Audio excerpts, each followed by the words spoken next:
أعوذ بالله من الشيطان الرجيم بسم الله الرحمن الرحيم والسماء ذات البروج واليوم الموعود وشاهد ومشهود قتل أصحاب الأخدود النار ذات الوقود إذ هم عليها قعود وهم على ما يفعلون بالمؤمنين شهود وما نقموا منهم إلا أن يؤمنوا بالله العزيز الحميد الذي له ملك السماوات والأرض والله على كل شيء شهيد إن الذين فتنوا المؤمنين والمؤمنات ثم لم يتوبوا فلهم عذاب جهنم ولهم عذاب الحريق صدق اللہ العظیم۔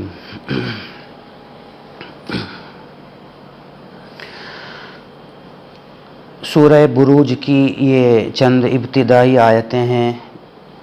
ان آیتوں کے اندر اللہ سبحانہ و تعالیٰ نے میرے اور آپ کے ایمان کو بڑھانے کے لیے میری اور آپ کی ہمت باندھنے کے لیے ان آیتوں میں اللہ سبحانہ و تعالیٰ نے ایک بڑا عجیب واقعہ ذکر کیا ہے، اور قرآن کریم بڑے عجیب واقعات، حوادث سے جن سے ہم اور آپ سبق لے سکیں، عبرت پکڑ سکیں، بھرا ہوا ہے۔ ان آیتوں کے اندر بھی اسی طرح ایک اہم، نادر، بڑا مشہور واقعہ ذکر کیا گیا، اور یہ واقعہ ہے 525 عیسوی کا۔ دوسرے لفظوں میں یوں کہہ لیجئے کہ نبی پاک صلی اللہ علیہ وآلہ وسلم کی پیدائش سے صرف 70 یا 75 سال پہلے کا واقعہ ہے۔ یوں کہتے ہیں کہ یمن کے اندر ایک بادشاہ تھا، اور پہلے زمانے میں کیسے بادشاہ ہوتے تھے؟ تعلیم، ایجوکیشن نام کی کوئی چیز زیادہ نہیں ہوتی تھی، تو وہ لوگ مال و دولت، حکومت، سلطنت کے نشے میں خود خدائی کا دعویٰ کر دیا کرتے تھے۔ فرعون کے پاس بڑی زبردست بادشاہت تھی، بڑی زبردست سلطنت تھی، تو اس نے بھی دعویٰ کر دیا اور کہنے لگا انا ربکم الاعلی، کہ میں ہی تمہارا پروردگار ہوں، میں ہی خدا ہوں۔ پابندی لگا دی تھی کہ میرے علاوہ سرزمین مصر میں کوئی کسی اور معبود کی، خدا کی پرستش نہیں کر سکتا، میں ہی خدا ہوں۔ بس اسی طرح یہ بادشاہ جس کا نام یوسف ذو نواس بتایا گیا ہے، اس نے بھی اپنی حکومت میں، اپنی سلطنت میں دعویٰ کر رکھا تھا کہ میں ہی تمہارا خدا ہوں، میں ہی تمہارا پروردگار ہوں۔ اس کے محل میں ایک بہت بڑا جادوگر اور کاہن رہتا تھا، بڑا ماہر، جو اپنے فن کی روشنی میں بڑے بڑے کرتب دکھایا کرتا تھا، اور جس کا معتقد بادشاہ بھی تھا۔ جب یہ جادوگر، یہ کاہن بوڑھا ہو گیا، تو اس نے بادشاہ سے کہا کہ بادشاہ سلامت، اب میں بوڑھا ہو گیا ہوں، میری عمر اب آخری مرحلے میں ہے، اور میں نہیں چاہتا کہ یہ علم اور یہ فن میرے ساتھ ساتھ میری قبر میں جائے۔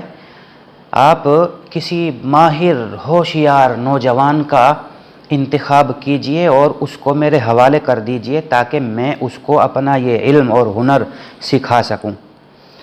چنانچہ بادشاہ کی سمجھ میں بات آ گئی، تو بادشاہ نے پورے ملک میں جو سب سے زیادہ ہوشیار لڑکا تھا، کم سن یعنی نو عمر، سب سے زیادہ ہوشیار ایسے لڑکے کا انتخاب کیا، اور وہ لڑکا اس کاہن یا جادوگر کے حوالے کر دیا، اور کہا کہ تم اس کو اپنا سارا علم سکھا دو۔ چنانچہ حکومت کی طرف سے اس کو وظیفہ بھی ملتا تھا، بس اس نوجوان کی ذمہ داری یہی تھی کہ صبح سویرے اٹھے اور اٹھتے ہی کاہن اور جادوگر کے پاس چلا جائے اور جادو سیکھے، دوسرا کوئی کام نہیں ہے، کمانے کی فکر، گھر کی فکر، کھیتی باڑی کی فکر کچھ نہیں ہے، بس رات دن محنت کر کے اس کاہن سے جادو کو سیکھے تاکہ ملک کا سب سے بڑا جادوگر بن جائے۔ معمول کے مطابق یہ نوجوان صبح اٹھتے ہی اس کاہن اور جادوگر کے پاس جایا کرتا تھا۔ ایک مرتبہ معمول کے مطابق یہ لڑکا اپنے استاد جادوگر کے پاس جا رہا تھا تو اچانک اس کی راستے میں اس کی ایک مکان پر نگاہ پڑی، دیکھا کہ وہ ایک راہب کی کٹیا ہے۔ تو یہ لڑکا کچھ دیر تو کھڑا دیکھتا رہا کہ ایک راہب ہے، راہب یعنی درویش، ایک فقیر عیسائی۔ کچھ دیر تک تو یہ دیکھتا رہا کہ یہ راہب کبھی باہر نہیں نکلتا، ہمیشہ اللہ کی عبادت میں مگن رہتا ہے، روزانہ یہ اس کو دیکھتا تھا۔ ایک دن ہمت کر کے یہ نوجوان اس راہب کی کٹیا میں داخل ہو گیا تو راہب نے اس کا خیر مقدم کیا، اس کو اپنے پاس بٹھایا اور پوچھا کہ تمہارا تعارف کیا ہے، تم کون ہو؟ اس نوجوان نے بتایا کہ میں فلاں ابن فلاں ہوں اور میں اس جادوگر کے پاس جا کر کے روزانہ جادو سیکھتا ہوں، حکومت نے میری یہ ڈیوٹی لگائی ہے۔ تو راہب سن کر کے کہنے لگا کہ توبہ توبہ استغفر اللہ، تم جادو سیکھ رہے ہو؟ نعوذ باللہ، جادو تو کفر ہے، جادو سیکھ رہے ہو تم؟ کس نے تم کو اس راستے پر ڈال دیا؟ توبہ کرو۔ یہ نوجوان بڑا گھبرایا کہ جادو سیکھنا کیا کفر ہے؟ اتنی بری بات ہے جادو سیکھنا کہ یہ راہب مجھے نصیحت کرنے لگا۔ تو راہب نے اس کو سمجھایا، نوجوان کی سمجھ میں بات آ گئی، لیکن چونکہ کاہن اور جادوگر کے پاس حکومت نے اس کو بھیج رکھا تھا، لہٰذا یہ حکومت کی مخالفت بھی مول نہیں لے سکتا تھا اور راہب کی بات بھی اس کو سمجھ میں آ گئی۔ ہوا یہ کہ یہ راہب چونکہ مسلمان تھا یعنی عیسائی تھا اور اس زمانے میں عیسائیت مذہبی برحق تھا، تو یہ نوجوان اس راہب کے ہاتھ پر مسلمان ہو گیا، لہٰذا کچھ دیر یہ نوجوان اس کے پاس آتا اور کچھ دیر اس جادوگر کے پاس جا کر کے جادو سیکھتا تھا، یہاں بھی وقت لگاتا وہاں بھی وقت لگاتا۔ ظاہر ہے کہ جب ایک آدمی نے دو استاد بنا لیے، دو گرو بنا لیے، تو وہ تو ظاہر ہے کنفیوژن کا شکار تو وہ ہو ہی جائے گا۔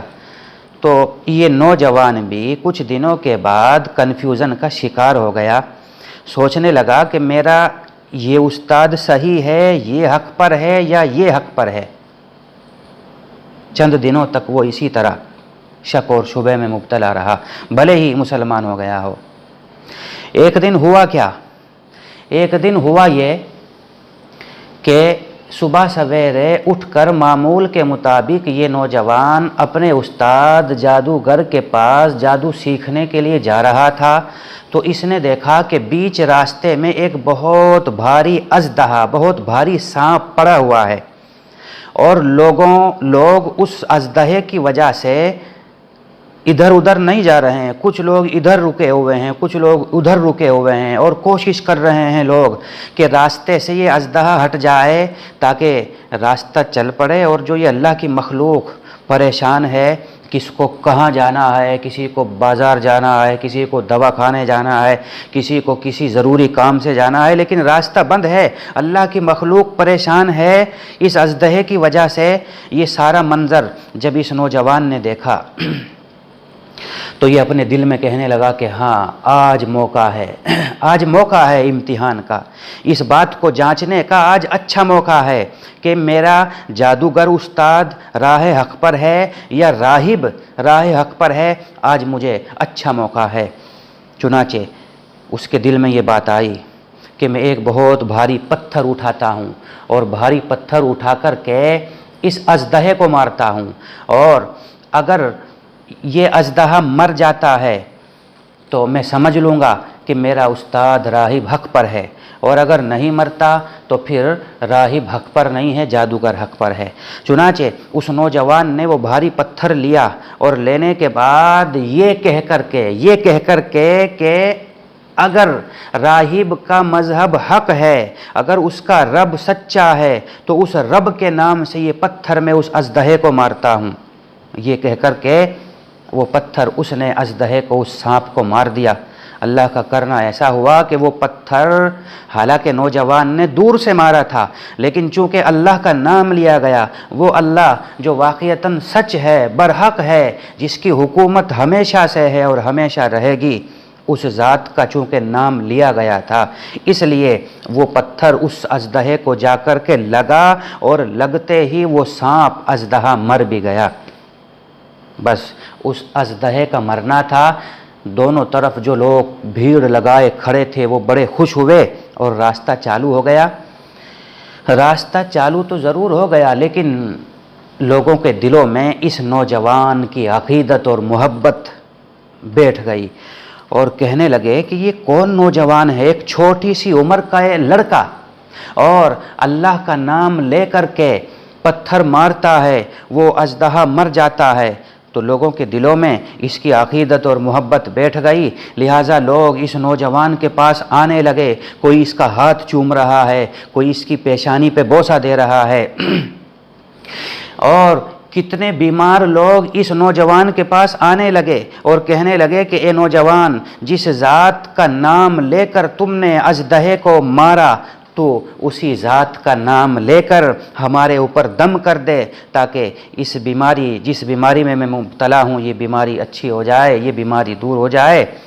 تو یہ نوجوان کتنے سارے کوڑھیوں کو، اندھوں کو، بیماروں کو اللہ کا نام لے لے کر کے دم کرتا تھا، اور اللہ کا کرنا ایسا ہوتا تھا کہ وہ سب اچھے ہو جایا کرتے تھے، اچھے بھی ہو جاتے تھے، اور اس نوجوان کے ہاتھ پر وہ مسلمان بھی ہو جاتے تھے، کیونکہ یہ نوجوان وعدہ لے لیا کرتا تھا کہ میں دم تو ضرور کر دوں گا، لیکن جس ذات کا میں نام لے کر کے دم کروں گا، اس ذات پر ایمان لاؤ گے تو ہی فائدہ ہوگا۔ اب ظاہر ہے بیمار کو اور کیا چاہیے، شفا سے بڑھ کر بیمار کے لیے دوسری کوئی چیز ہے ہی نہیں، جان ہے تو جہان ہے۔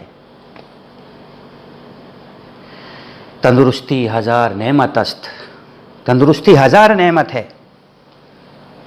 کچھ ہی دنوں کے بعد پورے ملک میں اس نوجوان کی شہرت ہو گئی کہ ہمارے ملک میں ایک نوجوان ہے جس کے ہاتھ سے ہزاروں لوگ شفا یاب ہو گئے۔ اس کی شہرت ہوتے ہوتے ہوتے ہوتے بادشاہ کے دربار تک پہنچتی ہے۔ وہی بادشاہ جس بادشاہ نے اس کی ڈیوٹی لگائی کہ صبح اٹھتے ہی جادوگر کے پاس جا کر کے جادو سیکھنا ہے، اس کے دربار تک اس نوجوان کی شہرت پہنچتی ہے۔ اور اتفاق دیکھیے، جب اللہ سبحانہ و تعالی ایمانی ہوائیں چلاتا ہے، جب اللہ کی رحمت بندوں کی طرف متوجہ ہوتی ہے، تو اللہ رحمت بندوں کی طرف متوجہ کرنے کے لیے بہانہ ڈھونڈتی ہے۔ اتفاق دیکھیے کہ اس بادشاہ کے دربار میں ایک وزیر تھا، وہ وزیر بیچارہ مادرزاد نابینا تھا، یعنی پیدائشی اندھا۔ اس کو بھی اس اندھے وزیر کو بھی اس نوجوان کے بارے میں پتہ چلا، تو اس کے دل میں بھی خواہش ہوئی۔ ظاہر ہے کہ بینائی سے بڑھ کر، تندرستی اور بینائی سے بڑھ کر دوسری کوئی نعمت ہو ہی نہیں سکتی۔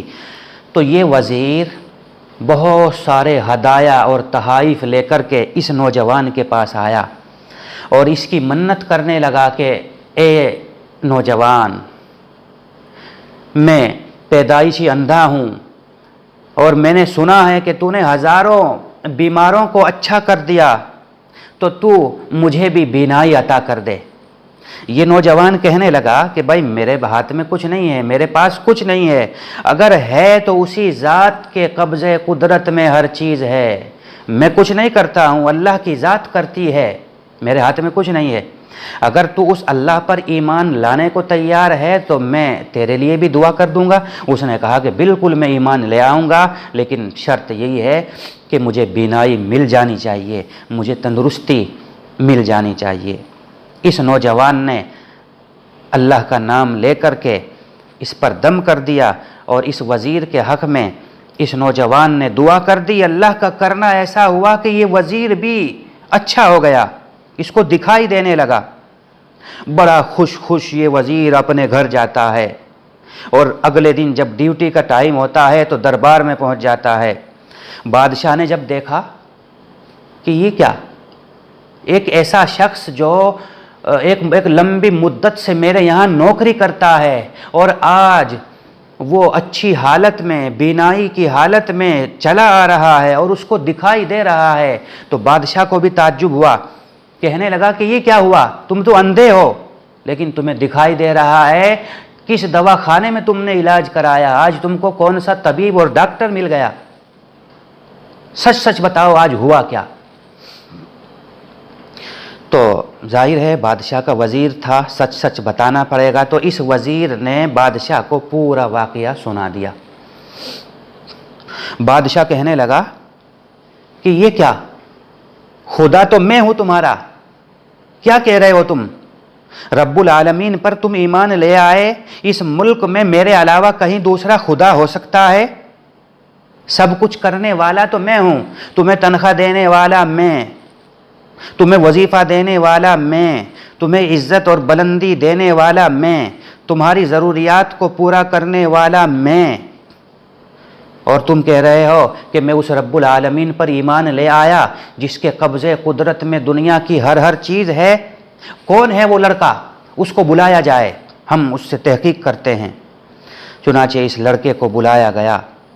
لڑکا جب آیا تو بادشاہ نے تو فوراً پہچان لیا کہ اچھا تو نمک حرام، تو ہماری حکومت تجھے تنخواہ دیتی ہے، ہماری حکومت تجھے وظیفہ دیتی ہے، اور ہم نے تیری ڈیوٹی لگائی ہے جادو سیکھنے کی، اور تو ہمارے خلاف کھڑا ہو گیا اور تو کہہ رہا ہے کہ میرے علاوہ بھی دوسرا کوئی خدا ہے۔ تجھ کو کس نے دعوت دی، کس نے تجھ کو اس راستے پر ڈالا ہے، سچ سچ بتا۔ اس نوجوان لڑکے کو بھی سچ سچ بتانا پڑا۔ اس نے کہا کہ بادشاہ سلامت، ہمارے اس ملک میں ایک راہب ہے، ایک درویش ہے، اس درویش نے مجھے اس اللہ کا پتہ بتایا ہے، تو میں اس اللہ پر ایمان لے آیا جس اللہ نے مجھے بھی پیدا کیا، آپ کو بھی پیدا کیا، آپ کے ماں باپ کو پیدا کیا، دنیا کی ہر چیز کو پیدا کیا، میں اسی رب پر ایمان رکھتا ہوں۔ بادشاہ تو اور زیادہ بھڑک گیا، کہنے لگا کہ اچھا یہ ہمارا وزیر جو کچھ کہہ رہا ہے تو بھی وہی کہہ رہا ہے، تو بھی ہمارے بدن میں آگ لگا رہا ہے، میرے علاوہ تو اس زمین میں کوئی خدا ہے ہی نہیں۔ بادشاہ نے اعلان کر دیا کہ اس راہب کمینے کو بلایا جائے۔ چنانچہ پکڑ کر پولیس اس راہب کو بادشاہ کے پاس لاتی ہے۔ وہ راہب بیچارہ کانپتے کانپتے بادشاہ کے پاس آتا ہے۔ بادشاہ نے راہب کو کہا کہ تو نے یہ کیا دھندا شروع کر دیا ہے، خدا تو میں ہوں اور تو لوگوں کو کس دین کی طرف دعوت دے رہا ہے، میرے علاوہ تو دوسرا کوئی خدا ہے ہی نہیں، اور دیکھ یا تو اپنے اس مشن سے باز آ جا ورنہ ہم تجھ کو ابھی بڑی سخت سزا دیتے ہیں۔ چنانچہ راہب نے تو انکار کر دیا کہ میں اس ذات سے، اللہ کی اس ذات سے جو ہر چیز پر قادر ہے، جس نے ہم سب کو پیدا کیا، میں اس سے پھرنے والا نہیں ہوں، تو خدا نہیں ہو سکتا، خدا وہی ہے۔ بادشاہ کو غصہ آیا، بادشاہ نے ایک بڑا آرا منگوایا لوہے کا۔ چنانچہ برسر عام سب کے سامنے لوہے کا آرا اس راہب کے سر پر رکھ کر چلا دیا گیا، اس راہب کے 2 ٹکڑے کر دیے گئے اور اس کو وہیں مار دیا گیا، بڑی بے دردی سے مارا گیا۔ کتنے لوگ اس بے درد سزا کو دیکھ کر کے کانپ گئے،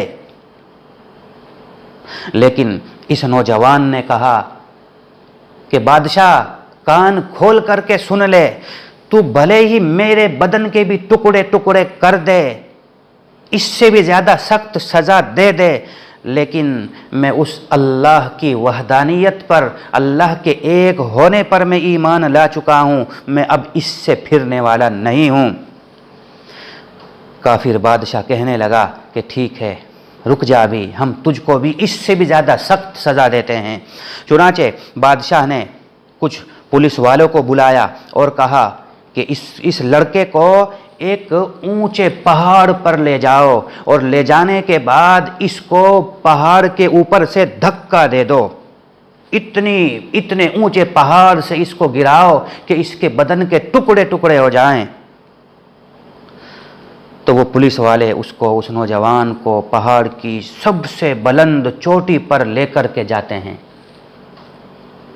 اس نوجوان نے جب دیکھا کہ میرے گرنے کا وقت آ گیا ہے اور 1 منٹ باقی ہے، تو وہ دل ہی دل میں اللہ کی طرف متوجہ ہوا اور کہنے لگا کہ اے میرے سچے رب، اے میرے سچے رب، اے راہب کے رب، اے آسمان اور زمین کے مالک، تو میری مدد فرما۔ میں اگر تیرے اوپر ایمان لے آیا تو میں نے کوئی غلطی نہیں کی۔ چنانچہ اللہ کی مدد فوراً اترتی ہے۔ یہ نوجوان تو صحیح سالم رہتا ہے اور پہاڑ کے اوپر ایک زلزلہ آتا ہے، اتنی زوردار طریقے سے زلزلہ آتا ہے کہ وہ پولیس والے خود پہاڑ کے اوپر سے گر جاتے ہیں، لڑھک کر کے کھائی میں جا کر کے گر جاتے ہیں، مر جاتے ہیں، اور یہ نوجوان صحیح سالم رہتا ہے اور آرام سے اتر کر خود بادشاہ کے پاس چلا آتا ہے۔ بادشاہ نے اور دیگر لوگوں نے جب دیکھا، بڑا تعجب کرنے لگے کہ یہ کیا؟ ہم نے اپنے جن آدمیوں کو بھیجا وہ تو واپس نہیں آئے، اور یہ آرام کے ساتھ، بڑے مزے کے ساتھ واپس چلا آ رہا ہے، یہ کیا؟ تو بادشاہ نے پوچھا کہ وہ کہاں گئے لوگ؟ تو اس نے کہا کہ ان لوگوں کو اللہ نے ہلاک و برباد کر ڈالا، اور اسی اللہ نے جس پر میں ایمان لے آیا ہوں اس نے مجھے بچا لیا۔ بادشاہ کہنے لگا کہ اچھا ٹھہر جا۔ بادشاہ نے دوسرے کچھ لوگوں کو، پولیس والوں کو بلایا اور کہا کہ اب اس کو ایسی سزا دو، ایسا طریقہ اپناؤ کہ جس سے یہ بچ ہی نہ سکے، اس کو سمندر میں، بیچ سمندر میں جا کر کے غرق کر دو، ڈبو دو۔ چنانچہ اس نوجوان کو چند پولیس والے ایک بوٹ کے اندر، ایک کشتی کے اندر بٹھاتے ہیں اور بیچ سمندر میں لے جاتے ہیں، اور ان کا ارادہ ہے کہ اس کو وہاں پر سمندر میں دھکا دے دیں گے، کیونکہ وہاں نہ پہاڑ ہوگا، وہاں نہ کوئی زمین ہوگی، وہاں سے تو بچنے کا کوئی راستہ ہوگا ہی نہیں، یہ یقیناً مر جائے گا۔ جب یہ لوگ بیچ سمندر میں پہنچتے ہیں تو یہ نوجوان پھر اللہ کی طرف متوجہ ہوتا ہے کہ اے میرے اللہ، اے وہ ذات جس پر میں ایمان لایا، اور اے وہ ذات جس پر ایمان لانے کی وجہ سے میرے استاد راہب کے ٹکڑے کر دیے گئے، اس کو چیر دیا گیا، اے میرے رب میری مدد فرما۔ اور میرے بھائیوں، واقعتاً اللہ کی مدد ایسے ہی آتی ہے، ایسے ہی اللہ کی مدد آتی ہے۔ آج ہمارے دلوں میں اخلاص نہیں رہا، آج ہمارے دلوں میں وہ شرائط نہیں رہی جن شرائط پر اللہ کی مدد آتی ہے، اسی لیے ہم رو رہے ہیں، ہم گڑ گڑاتے ہیں، مگر ہماری دعائیں ایک ہاتھ اوپر نہیں جا پاتی۔ آسمان کے دروازے کھٹکھٹانا تو بہت دور کی بات، ایک ہاتھ اوپر بھی ہماری دعا نہیں جاتی۔ کیوں نہیں جاتی؟ اس لیے کہ ہمارے دلوں میں نہ اس جیسا اخلاص ہے، نہ وہ شرائط ہیں جو پہلے لوگوں کے اندر پائی جاتی تھی۔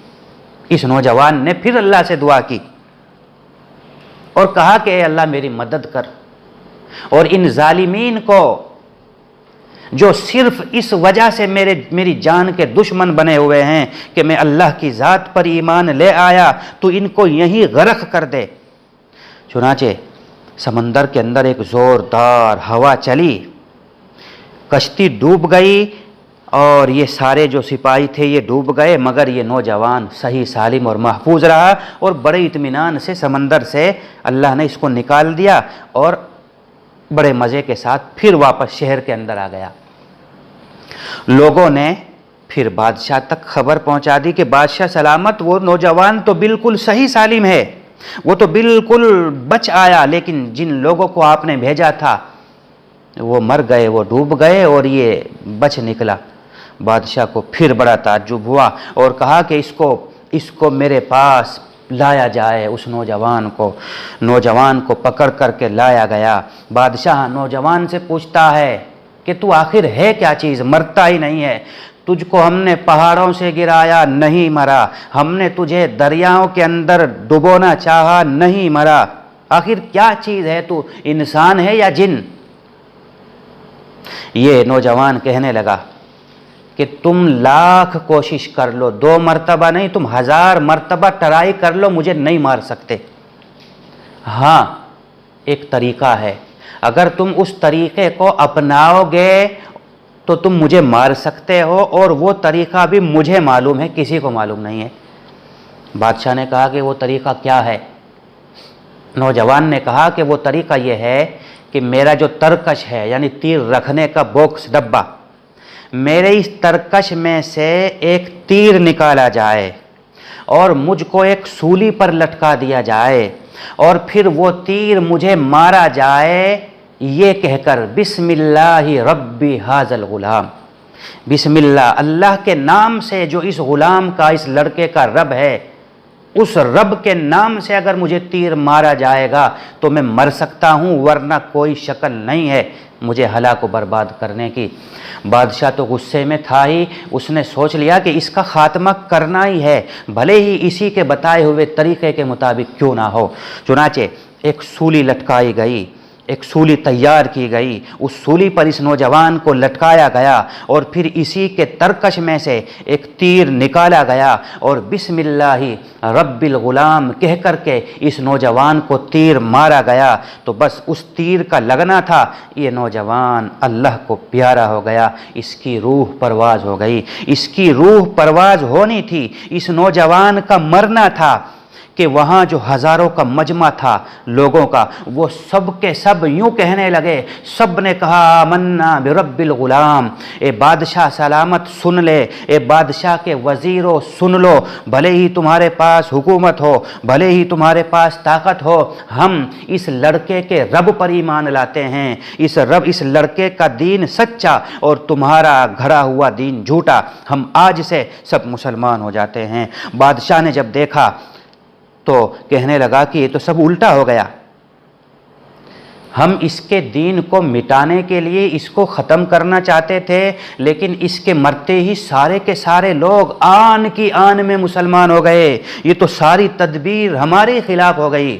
لہذا بادشاہ کا غصہ اور بھڑک گیا، کہنے لگا کہ او لوگو، بھلے ہی تمہاری تعداد ہزاروں ہو، بھلے ہی تمہاری تعداد لاکھوں ہو، تم میری بات کان کھول کر کے سن لو، یا تو تم اس لڑکے کے دین سے پیچھے ہٹ جاؤ اور میرا جو دین اور دھرم ہے اسی پر چلو، ورنہ تم میں سے ایک ایک کو میں چھوڑوں گا نہیں، اور ابھی میں ایک بہت بھیانک آگ روشن کرتا ہوں، اس آگ کے اندر، جلتی آگ کے اندر تم میں سے ہر ایک کو ڈال دوں گا، اور میں پرواہ بھی نہیں کروں گا کہ میری حکومت کے ہزاروں آدمی آن کی آن میں مارے گئے۔ میرے بھائیوں، ایمان ایسی چیز ہے کہ جب ایمان دل میں آ جاتا ہے تو پھر دنیا کی کوئی بھی طاقت ایمان کو دل سے نکال نہیں سکتی۔ ایمان ایسی چیز ہے۔ یہ واقعہ میں آپ کو اسی لیے سنانا چاہتا ہوں کہ اللہ نے ہمارے اور آپ کے دل میں جو ایمان رکھا ہے، اس ایمان کی قدر کیجئے، اس ایمان کی قدر کیجئے۔ رمضان المبارک کا مہینہ، قرآن کریم کی تلاوت، روزے، اور پھر ان دنوں کے اندر صدقہ، خیرات، اور ان تمام چیزوں سے پہلے ہمارے دل میں ایمان۔ سبحان اللہ، اللہ نے ہمارے لیے کیا کیا اچھی چیزیں جمع کر دی۔ ایمان ہے، رمضان ہے، رمضان کا روزہ، تلاوت قرآن، اور غریب لوگوں کے لیے اپنا مال لٹانا۔ صدقہ کرنا، خیرات کرنا کتنی اچھی بات ہے، کتنی خوشی کا مقام ہے۔ ہمارے وہ مالدار لوگ جو اس زمانے میں، جو اس وقت میں اپنا مال غریبوں پر لٹا رہے ہیں، میرے بھائیو اللہ کتنا خوش ہوتا ہوگا، اللہ کتنا خوش ہوتا ہوگا۔ آج کتنے غریبوں کے گھروں میں کھانا پہنچایا جا رہا ہے، کھاؤ کھاؤ، اللہ کے نام پہ دیا جا رہا ہے۔ یہ سب کیوں ہے میرے بھائیو؟ یہ اسی وجہ سے ہے، ایمان، قرآن، رمضان، اللہ کا فرمان۔ بہرحال ان سارے لوگوں نے انکار کر دیا کہ ہم ایک بالشت بھی اس لڑکے کے دین سے واپس نہیں پھر سکتے، بھلے ہی تم ہم کو جلا ڈالو۔ بادشاہ تو بادشاہ ہوتا ہے، اور پرانے زمانے کے بادشاہ، اس زمانے کے بادشاہ جہاں نہ کوئی پارلیمنٹ ہوتا تھا، نہ سپریم کورٹ، نہ ہائی کورٹ، کچھ ہوتا ہی نہیں تھا، بس جو بادشاہ کی زبان سے نکل گیا وہی پارلیمنٹ ہے، وہی سپریم کورٹ ہے، وہی قاعدہ قانون، کچھ نہیں، جو کچھ بادشاہ نے بول دیا وہی۔ ایک بہت بڑی خندق کھودی گئی۔ عربی زبان میں خندق کو بولتے ہیں اخدود، قرآن کریم میں اخدود کا لفظ آیا ہے۔ اخدود کے معنی آئیں گے خندق، اس کی جمع آتی ہے اخادید۔ تو بادشاہ نے ایک بہت بڑی خندق، اس کو ہم کھائی بھی کہہ سکتے ہیں، کھدوائی، اور اس خندق کے اندر ہزاروں ٹن لکڑ، بڑے بڑے لکڑ ڈال دیے گئے، اور اس میں آگ جلائی گئی۔ جب آگ بھڑک گئی تو پھر کہا گیا کہ اب دیکھو، لوگوں کو کہا گیا یا تو لڑکے کے دین سے پھر جاؤ، ورنہ ہر ایک کو تمہارے سامنے آگ کی کھائی ہے، ہر ایک کو اس میں ڈالا جائے گا۔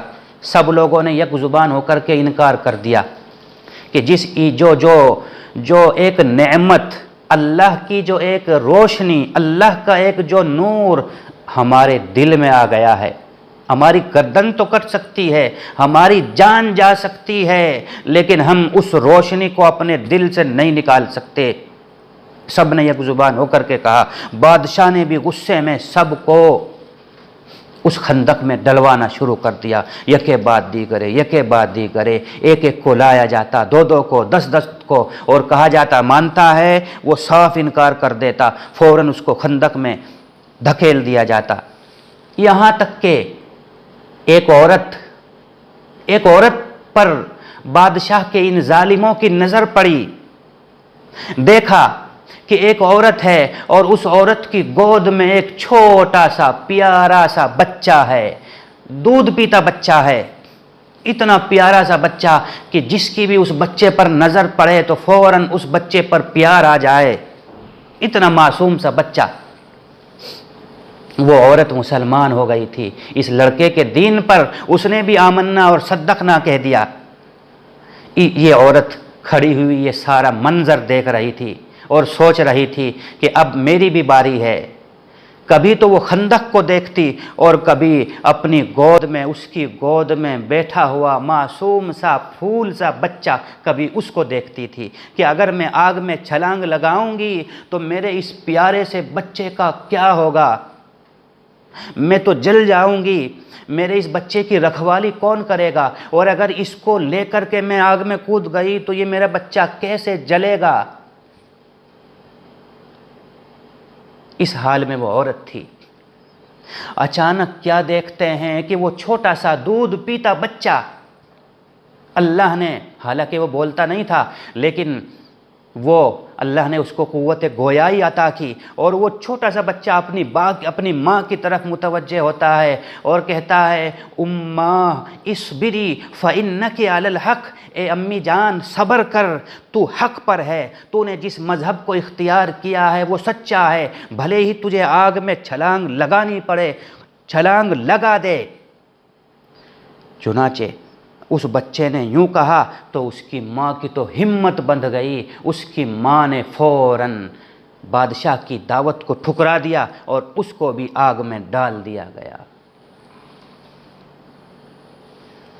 یہ واقعہ اس صورت کے اندر اللہ سبحانہ و تعالیٰ نے بیان کیا ہے۔ اللہ نے اس واقعے کو کتنے شارٹ میں، کتنے مختصر انداز میں بیان کیا. فرمایا قتلاس، پہلے قسم کھائی اس آسمان کی قسم جو برجوں والا ہے، والیوم الموعود، قیامت کے دن کی قسم، وشاہد ومشہود، جمعے کے دن کی قسم، ومشہود، اور عرفہ کے دن کی قسم. کیا کہنا چاہتے ہیں؟ قسم کھا کر کے اللہ نے دیکھو کیا کہا، قتل اصحاب الاخدود، خندق والے جنہوں نے خندق کھود کر کے آگ کی ہزاروں مومن مرد اور عورتوں کو اس میں دھکیلا، وہ ملعون ہوئے، ہماری نظر میں وہ ملعون ہوئے. کون سی خندق؟ النار، جو آگ سے بھری ہوئی تھی، ذات الوقود، جس میں بڑا زبردست ایندھن بھرا گیا تھا. اذ ہم علیہا قعود، وہ ظالم جب خندق کے کنارے بیٹھے ہوئے مزے لے رہے تھے، اور ظاہر ہے ان کے لیے تو تماشا ہو رہا تھا، لوگ خندق میں گرتے تھے اور وہ کیڑے مکوڑوں کی طرح جھلس جایا کرتے تھے، تو یہ ان کے لیے تفریح کا سامان تھا. اللہ فرماتے ہیں وَهُمْ عَلَىٰ مَا يَفْعَلُونَ بِالْمُؤْمِنِينَ شُهُودٌ، اور یہ لوگ جو کچھ کر رہے تھے اپنی آنکھوں سے، کھلی آنکھوں سے اس کو دیکھ رہے تھے. وَمَا نَقَمُوا مِنْهُمْ إِلَّا أَن يُؤْمِنُوا بِاللَّهِ الْعَزِيزِ الْحَمِيدِ. اللہ فرماتے ہیں کہ ان لوگوں کو جن کو آگ میں ڈالا گیا، انہوں نے کیا غلطی کر دی تھی؟ انہوں نے کیا ڈاکہ ڈالا تھا؟ انہوں نے کیا چوری کی تھی؟ کیا انہوں نے کسی کا مرڈر کیا تھا کہ ان کو اتنی سخت سزا دی گئی؟ اللہ فرماتے ہیں نہیں، انہوں نے کوئی مرڈر نہیں کیا، انہوں نے کوئی چوری نہیں کی، انہوں نے فقط اتنا کیا کہ یہ اس اللہ پر جو غالب ہے، جو ستود صفات ہے، اس اللہ پر یہ لوگ ایمان لے آئے. بس یہ ان کی غلطی تھی ان ظالمین کی نظر میں. وہ اللہ لہو ملک السماوات والارض، کہ آسمانوں اور زمینوں کی حکومت اسی کے پاس ہے. واللہ علی کل شیء شہید، اور اللہ ہر چیز پر حاضر ہے، گواہ ہے. تو میرے بھائیوں، یہ واقعہ سنا کر کے میں آپ کو یہی بتانا چاہتا ہوں کہ بہت ہی بابرکت ایام چل رہے ہیں. ان ایام میں ہمیں اپنے ایمان کی، قرآن کی، روزوں کی، صدقہ خیرات کی قدر کرنی چاہیے. وآخر دعوانا الحمد للہ رب العالمین.